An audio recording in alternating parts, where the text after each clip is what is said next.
Friends, ఈరోజు మనం తెలుగు భాషలో సున్నాకు ఉన్న ప్రాధాన్యత గురించి, అదేవిధంగా సున్నాలో ఉన్న చమత్కారం గురించి తెలుసుకుందాం. ముందుగా ఒక పదం రాసేటప్పుడు మనము ఒక పదం చివర సున్నా ఉంటే ఏ విధంగా పలుకుతామో ఒకసారి చూస్తే మనం చూడండి ఫ్రెండ్స్. ఇక్కడ జ్వరం, నెక్స్ట్ జపం, పాడడం, చదవడం, రాయడం.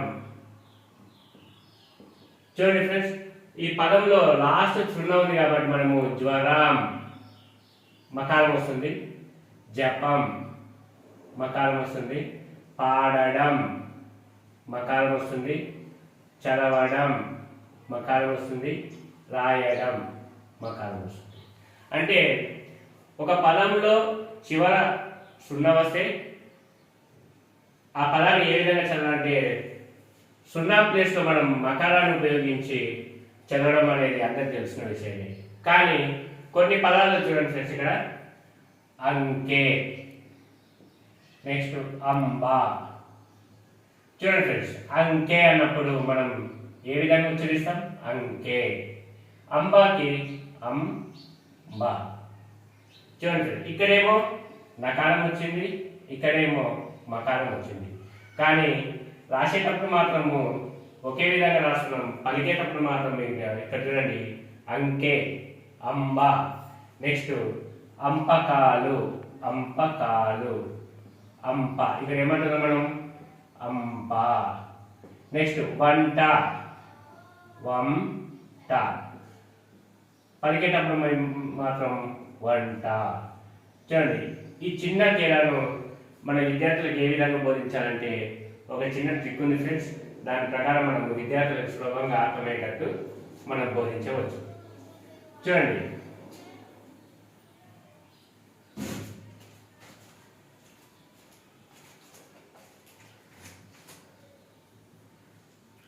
చూడండి ఫ్రెండ్స్, ఇప్పుడు మనం ఇక్కడ కా నుండి రావుతి వరకు అక్షరాలు రాసుకున్నాం. ఈ కాకాయ గాగడ్న, చచజగడ్న, తరగడ్న, తరగదన్న, పాపబాబమ్మ, యాల లాభ శేష సహ లక్ష రవతి. ఇప్పుడు వచ్చేసి మనం ఈ అక్షరాలని రెండు భాగాలుగా డివైడ్ చేసుకోవాలి. ఒకటవ భాగం వచ్చేసి కా నుండి నా వరకు, రెండవ భాగం వచ్చేసి పా నుండి రౌతి వరకు. ఈ రెండు భాగాలు ఉపయోగించి మనము నకారం ఎప్పుడు వస్తుంది ప్లస్ మకారం ఎప్పుడు వస్తుంది మనం సులభంగా గుర్తించడానికి అవకాశం ఉంటుంది. ఇప్పుడు చూడండి ఫ్రెండ్స్, ఈ కా నుండి నా వరకు ఉపయోగిస్తే చూడండి, ఇప్పుడు అందం లేదా అందే, అందే వర్డ్ రాదు ఇక్కడ, అందే. చూడండి, ఇక్కడ రాసేదేమో అందే రాస్తాము, పలికేటప్పుడు మాత్రము అందే. నెక్స్ట్ హంస, హంస, హం, హం, స. ఇక్కడ మకారం వచ్చింది, ఇక్కడ నకారం వచ్చింది. చూడండి ఫ్రెండ్స్, ఏం లేదు. ఇక్కడ మనకు వచ్చేసి ఈ నా కన్నా పైన ఉన్న అక్షరాలని, అంటే మనం రాసేటప్పుడు మన కుడి చేతి వైపు ఉన్న అక్షరాలు కా నుండి నా వరకు వస్తే దాంట్లో నకారం వస్తుంది, పా నుండి రౌతి వరకు వస్తే దాంట్లో మకారం వస్తుంది. చూడండి ఫ్రెండ్స్, ఇప్పుడు ఒక ఉదాహరణ చెప్తాము. ఇప్పుడు ఇక్కడ ఒకటి పంది ఉంది, పంది. దీని ఏ విధంగా పలుకుతాం మనం? పంది. ఎక్కడ ఉంది ఫ్రెండ్స్? దకారం, దా ఎక్కడ ఉంది? ఇక్కడ మనకి మొదటి భాగంలో ఉంది. ఈ మొదటి భాగంలో ఉన్నప్పుడు మనకి ఏమొస్తుంది? ఇక్కడ నకారం వస్తుంది, రెండవ భాగంలో ఉన్న అక్షరాలకు మాత్రం మకారం వస్తుంది. ఇప్పుడు నెక్స్ట్ చూడండి ఫ్రెండ్స్, ఇప్పుడు వంట ఉంది, వంట. కానీ పలికేటప్పుడు మాత్రము వంట. ఎక్కడుంది ఫ్రెండ్స్?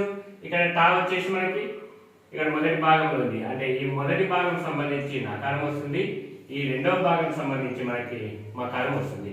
ఇప్పుడు ఒకటో భాగం సంబంధించి చూడండి ఫ్రెండ్స్, అంకే, అంకే నకారం వచ్చింది, కా ఉంది కాబట్టి నకారం వచ్చింది.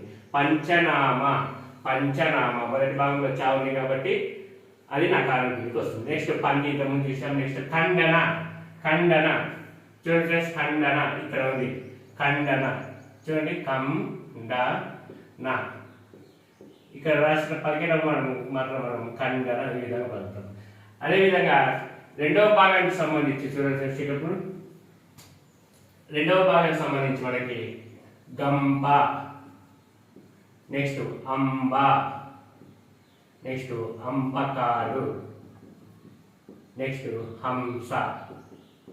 చూడండి ఫ్రెండ్స్, మన కుడి చేతి వైపు ఉన్న అక్షరాలు మనకి రెండో భాగంలో ఉన్నప్పుడు పా అనేది రెండో భాగంలో ఉంది, ఇక్కడ బా అనేది రెండో భాగంలో ఉంది, పా అనేది రెండో భాగంలో ఉంది, సా అనేది కూడా మనకి రెండో భాగంలో కనిపిస్తుంది. ఈ అన్ని రెండో భాగంలో ఉన్న అక్షరాలకు మాత్రం మకారం వస్తుంది. ఈ విధంగా మనకి సున్నకు సంబంధించి మనం ఈ విధంగా విద్యార్థులకు సులభంగా నకారం ఏ విధంగా వస్తుంది, మకారం ఏ సమయాలు వస్తుంది. అంటే మొదటి భాగంలో ఉన్న అక్షరానికి నకారం వస్తుంది, రెండో భాగంలో ఉన్న అక్షరానికి మకారం వస్తుంది. ఇది ఫ్రెండ్స్ ఈరోజు మనం తెలుసుకోవాల్సిన విషయము. ధన్యవాదాలు.